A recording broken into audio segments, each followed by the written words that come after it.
Dan kita akan berbincang mengenai mengatur pajak lewat startup. Sudah tersambung melalui aplikasi Zoom ada Mbak Tracy Tardia, CEO dan juga founder dari Hai Pajak. Selamat pagi Selamat Mbak pagi Tracy. Mbak Tracy. Halo, pagi. Ya, Terima kasih untuk waktunya di momen awal Mei ini masih ada kesempatan sebenarnya untuk program pengungkapan sukarela ya karena akan berlangsung sampai Juni Juni untuk tahun pajak. 2022. Tapi bicara mengenai kepatuhannya sendiri, berdasarkan analisa dari Anda gitu, bagaimana sebetulnya indeks ataupun mungkin rasio lah kepatuhan pajak di Indonesia dan apa yang membuat mereka kemudian kalaupun memang jawabannya adalah tidak terlalu patuh gitu, apa yang membuat mereka tidak terlalu patuh saat memberikan ataupun menyetorkan pajak? Oke, thank you Pak. Sebenarnya gini ya, kalau di Indonesia ini kan rasio pajak termasuk yang cukup rendah ya, bahkan compare sama negara ASEAN lainnya gitu. Rasio pajak di Indonesia cukup rendah, cuman pelan-pelan naik lah. Tapi yang kita lihat kalau dari Hai Pajak sendiri, kita melakukan survei juga sebenarnya ada perbedaan nih kepatuhan pajak antara generasi mungkin yang baby boomers, generasi Y, milenial sama Gen Z gitu. Untuk generasi yang milenial dan Gen Z itu sebenarnya lebih ingin patuh pajak gitu. Cuman permasalahan mereka adalah mereka nggak mau ribet sama sekali gitu yang kita perhatikan. Dan di Indonesia ini kan sebenarnya sistem pajaknya self assessment tax system ya. Jadi kita harus ngitung sendiri, kita harus lapor sendiri, semuanya dituntut untuk mandiri.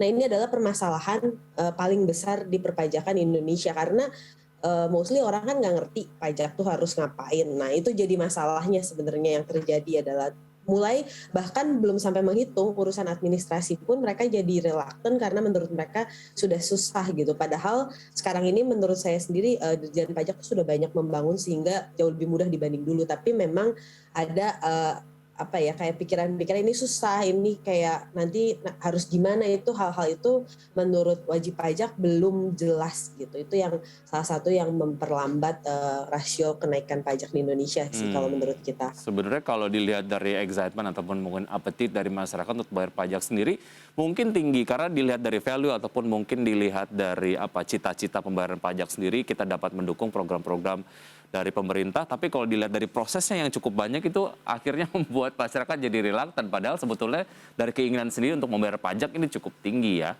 Oke, ini kayak Kayaknya pengalaman gitu. Wiki ya. Jangan kayak gitu. Oke, Oke. kalau memang itu tadi yang menjadi alasan adalah apa ya teknisnya gitu ya yang agak ribet. Nah, dari Hai Pajak sendiri dalam hal ini bisa menjembataninya seperti apa? Kemudahannya yang diberikan tuh bagaimana? Solusinya apa gitu? Oke, sebenarnya kita ini Hai Pajak kan kita one app assistant. Jadi kita menyebut diri kita tuh asisten pajak gitu. Yang kita lihat adalah kita sebenarnya one stop solution buat wajib pajak ini, terutama untuk UMKM dan freelancers. Jadi mereka butuh kebutuhan pajak apapun mereka bisa lewat Hai Pajak. Contoh mau buat NPWP bisa lewat Hai Pajak juga lewat aplikasi, nggak usah datang ke kantornya. Dia mau menghitung perpajakannya, misalkan dia bingung, dia cuman semudah chatting gitu, kayak ada pertanyaan-pertanyaan, dia masukin, orang awam yang nggak ngerti sama sekali pun dia akan bisa tahu hitungannya berapa.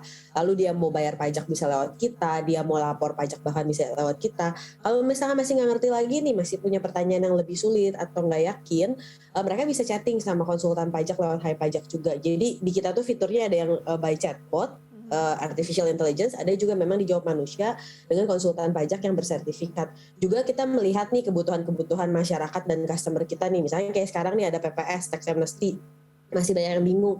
Nah kita kemarin ini buatin kalkulator PPS gitu. Jadi kayak mereka masukin, terus hasilnya tuh bisa keluar kayak oh kamu perlu ikut PPS atau enggak. Kalau enggak harus ngapain. Kalau hitung harus ikutan PPS bayarnya berapa. Terus gimana. Nah itu adalah hal-hal yang kita bantu lewat Hai Pajak gitu. Oke, berarti hal basic seperti misalnya pelaporan pajak itu bisa dilakukan di Hai Pajak? Bisa. Oke. Dan kita connect sama DJP gitu. Oke. Nah, bagaimana sebetulnya Hai Pajak sendiri bekerja untuk bisa menghadirkan layanan dalam aplikasi Hai Pajak yang kemudian ini nampaknya memang betul-betul dibutuhkan oleh masyarakat. Seperti yang Anda tadi sampaikan gitu, Anda tadi menyampaikan ada program kalkulator PPS dan lain sebagainya. Karena kan itu nampaknya menjadi feature-feature yang mengikuti dari isu yang kemudian ataupun program yang kemudian sedang digalakkan oleh pemerintah gitu. Nah, gimana sih caranya Hai Pajak bekerja?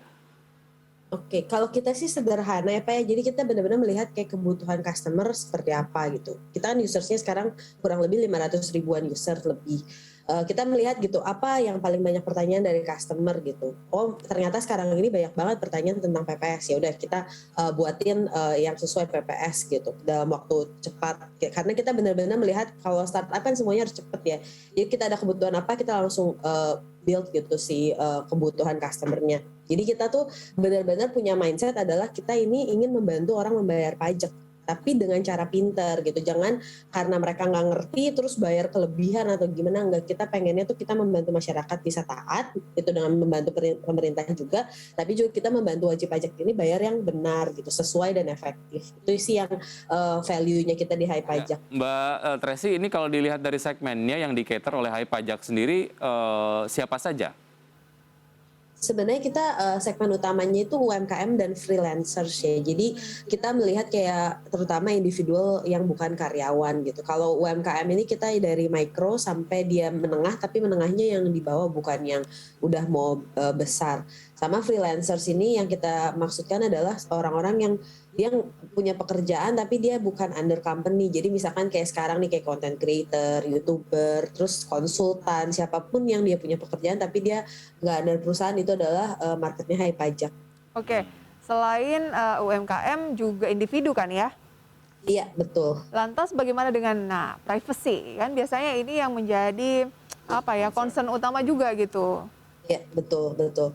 Ya, kebetulan kita juga kan salah satu partner kita adalah Gojek ya. Jadi kita tuh sangat concern juga sama privacy, terutama kalau kita partnership sama perusahaan besar. Jadi kita tuh benar-benar privasinya kita berlapis, bahkan servernya kita pun dibagi di 3 tempat berbeda. Itu salah satu hal utama yang privacy kita lakukan. Dan misalkan contoh nih ya kayak data-data itu nggak bisa dibuka. Jadi dia kalau sebelum lapor masuk ke DJP, ya datanya itu dipegang antara customer dan dia sendiri gitu. Setelah dia lapor masuk ke Dirjen Pajak, ya berarti datanya dipegang DJP. Itu yang kita lakukan gitu. Jadi ada pemisahan sebelum dan sesudah lapor itu kita nggak bisa dibuka sama DJP kalau belum lapor. Tapi kalau udah sudah lapor, udah dimasukin ke servernya DJP, ya itu tuh pasti masuk DJP. Udah gitu datanya itu nggak bisa dibuka kalau misalkan kita bukan customernya yang minta dibuka gitu. Itu hal-hal seperti itu yang kita jaga banget sih di Hai Pajak, karena kita paham bener bahwa pajak ini kan data yang sangat sensitif ya gitu.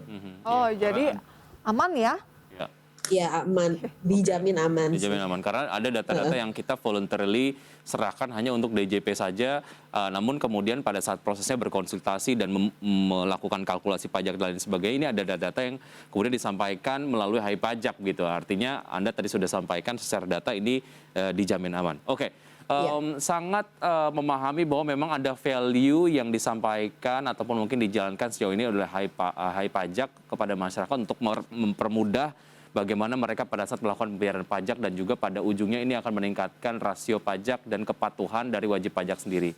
Nah, secara value ini terus kemudian dijaga, tapi bagaimana upaya dari Hai Pajak sendiri untuk melakukan penyeimbangan di sisi komersil perusahaan? Karena kan ini adalah sebuah perusahaan yang memang juga ada harus sisi komersialnya karena ada beban operasional yang memang harus dibayarkan begitu ya. Apa yang dilakukan? Apakah ada membership fee-nya dan lain sebagainya? Mungkin Anda bisa share, Mbak Tracy. Oke. Kalau kita tuh bukan subscription, jadi karena kita melihat bahwa di masyarakat Indonesia ini subscription itu tidak bisa jalan gitu. Jadi yang kita lakukan adalah pay per service. Jadi misalkan nih Ibu A butuhnya cuman hitung pajak dan dia cuman lapor, ya udah dia cuman bayar transaksi itu aja gitu. Terus tapi dia ternyata butuh konsultasi nih, konsultasinya ditambah, ada konsultasi per jam. Kita harganya tuh mulai dari Rp5.000 aja gitu. Mulai dari situ kayak per transaksi tergantung nih transaksinya dia butuh apa aja, tambah bayar pajak atau misalkan dia tambah mau apalagi nih rekomendasi pajak, hal-hal seperti itu. Jadi kita benar-benar per fitur per transaksi yang dia dibutuhin customernya aja gitu. Kalau nggak butuh ya nggak usah bayar gitu. Oh, berarti sebenarnya sangat terjangkau gitu ya.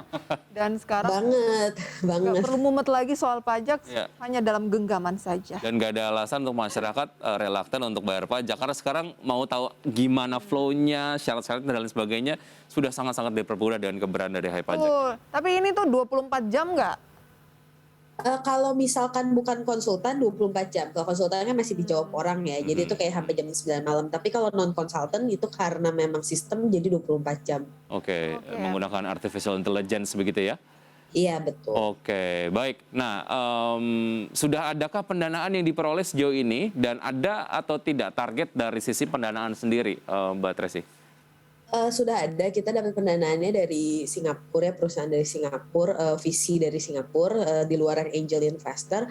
Dari situ sebenarnya target-target kita adalah yang sekarang kita fokuskan adalah pengembangan produk dan marketing sih, tapi terutama pengembangan produk karena kita banyak hal yang pengen kita buat terutama artificial intelligence-nya untuk lebih pintar gitu.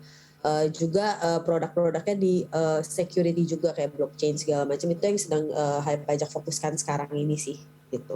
Oke. Tak kenal maka tak sayang. Tak tahu fiturnya apa saja, ini biasanya enggan untuk mendownload gitu. Iya. Nah, fitur apa saja yang ditawarkan di Hai Pajak? Sebenarnya kita ada rekomendasi pajak nih yang pertama. Jadi buat orang-orang yang nggak ngerti ini sama sekali harus ngapain pajaknya, mereka biasa masuk fitur rekomendasi pajak. Terus itu kayak chatting sama bot gitu, ada pertanyaan-pertanyaan. Terus nanti di terakhir tuh ada kayak summary-nya ini apa aja pajak yang harus dia lakukan gitu. Lalu yang kedua itu ada hitung pajak. Jadi di hitung pajak ini feature yang menurut kita, bukan menurut kita, by data paling banyak pemakainya. Jadi hitung pajak itu selain dihitung ada buat pencatatan revenue gitu, pencatatan penghasilannya. Terus misalkan dia ada multi source of income gitu, income-nya dia dari berbagai sumber, misalkan dia karyawan tapi dia juga punya online shop, dia juga misalkan jadi konsultan, itu bisa disatuin di Hai Pajak, terus keluar nih mana yang udah dia bayar, mana yang belum bayar dan harus bayar berapa sisanya. Nah kemudian juga ada fitur lapor pajak, ada fitur buat NPWP dan administrasi, jadi kayak tax assistant tapi bagian administrasi. Terus juga ada fitur yang chatting sama tax consultant. Nah itu fitur yang ada di Hai Pajak. Nah, dan juga terakhir ada yang simulator, tax simulator itu salah satunya kayak PPS ini nih. Jadi seasonal, misalkan lagi butuh apa nih, ada simulatornya. Dia yang sekarang PPS, itu yang kita buat kalkulator PPS. Itu sih fitur-fitur yang ada di Hai Pajak. Oke, kalau kemarin-kemarin kita cukup familiar dengan telemedicine, kita kalau dalam pajak teletext consultant gitu ya, kurang lebih ya. Iya, bisa bilang kayak gitu sih. Oke, iya. Fitur mana yang paling banyak diakses dan juga digemari oleh masyarakat di Hai Pajak sendiri? Yang paling banyak diakses adalah catat dan hitung pajak. Itu yang paling banyak diakses oleh customer. Lebih dari 60% customer kita pasti pakai fitur itu. Karena itu adalah salah satu yang machine learning kita yang paling pintar ya. Karena dia bisa nyatuin berbagai sumber penghasilan. Dan kadang-kadang orang bingung nih ya, misalkan freelancer. Dia under agency, nggak under agency aja itu udah beda tuh hitungan pajaknya. Itu kayak hal-hal membingungkan kayak gitu, sama kita dibuat mudah di fitur hitung pajak. Dan kadang-kadang kata-katanya nih kan, kalau kata-kata pajak kan Indonesia yang baku. Kadang-kadang kita kan suka nggak ngerti ini pekerjaan saya tuh petani apa, petani batang besar, batang kayu kecil, yang hal-hal kayak gitu, sama kita diubah kata-katanya supaya orang awam bisa ngerti. Nah itu ada makanya fitur hitung pajak itu paling banyak, karena mereka nggak usah kayak bikin jurnal lagi, nggak usah kayak pusing-pusing, itu kayak automatically dia masukin penghasilannya lalu keluar kayak exactly pajak yang mereka harus bayar berapa gitu. Oke. Kalau hal yang paling sering dikonsultasikan atau ditanyakan ini tuh apa? Karena demografi Hai Pajak ini cukup unik, users terbanyak kita itu umur 18 sampai 35. Di mana nomor satunya justru umur usia 18 sampai 24 tahun, itu paling banyak. Nah, pertama paling banyak ditanyakan adalah gimana cara mulai bayar pajak. Jadi dari administrasi itu paling banyak ditanyakan, karena apalagi generasi yang makin muda itu makin ingin patuh. Jadi mereka tuh kayak eager untuk gimana caranya bayar pajak, gimana cara buat NPWP, gimana cara buat EVIN, hal-hal seperti itu yang pertama. Lalu selanjutnya adalah dia gimana cara hitung pajaknya, dimana itu pasti biasanya masuk ke fitur kalkulasi. Nah, tapi banyak lagi yang pertanyaan yang saya suka sedih nih, UMKM nih, dia pikir bayar pajak bulanan. Ternyata tahunan. Ternyata kan bayar pajaknya harus bulanan, dan dia kena denda. Itu biasanya mereka bingung, kenapa saya kena denda, dikiranya 1 tahun bayar, ternyata bayar pajaknya harusnya bulanan. Nah itu banyak hal-hal seperti itu sebenarnya yang ditanyain di Hai Pajak. Ya, wow. Ini memang kalau dilihat dari upaya yang sudah dilakukan oleh Hai Pajak sejauh ini, mudah-mudahan akan terus dilakukan karena akan berdampak besar terhadap literasi perpajakan masyarakat Indonesia gitu ya. Betul sekali. Dan target dari Hai Pajak ke depan singkat saja apa nih? Kita targetnya sih di Hai Pajak adalah kita untuk tahun ini ya usersnya kita 1 juta, dan yang pasti sih yang kita ingin benar-benar pajak di Hai Pajak itu one click away. Orang nggak usah ngapa-ngapain, langsung automatically tahu pajaknya harus bayar berapa, harus ngapain aja gitu. Oke, jadi one stop solution untuk perpajakan lah ya, bisa dibilang seperti itu. Mbak Tracy, terima kasih sudah bergabung bersama kami di Power Breakfast di Create Up. Sukses selalu untuk Hai Pajak. Ya, Sampai jumpa. thank you. Sampai jumpa, Mas selamat Mbak. pagi. Mari, pagi. Oke. Wah, saya setuju tuh bahwa sebenarnya generasi muda khususnya ya Indonesia ini tuh patuh pajak, tetapi terkadang tuh nggak tahu caranya gimana sih, dan ya nggak bisa dipungkiri bahwa untuk pajak sekarang harus kita gitu yang lebih ngejar-ngejar. Oke. Padahal sebenarnya kan bisa aja sebenarnya pemerintah yang apa ya menyediakan yang mudah gitu agar kita tuh patuh, karena terkadang kalau kita nggak apa ya nggak rutin itu menjadi kebiasaan yang buruk, akhirnya kayak Betul. mau bayar pajak tuh shock gitu, oh kenapa saya harus bayar, kemarin-kemarin bisa lewat. Nah, Betul. kalau rutin setiap waktunya kan jadinya Jadi menjadi habit atau menjadi kebiasaan. Sebenarnya yang diperlukan adalah upaya dari berbagai macam pihak, dari startup, perusahaan rintisan juga memberikan sumbangsi terhadap literasi perpajakan dari masyarakat, di pemerintah maksud saya, untuk kemudian terus mensosialisasikan. Ya, baik.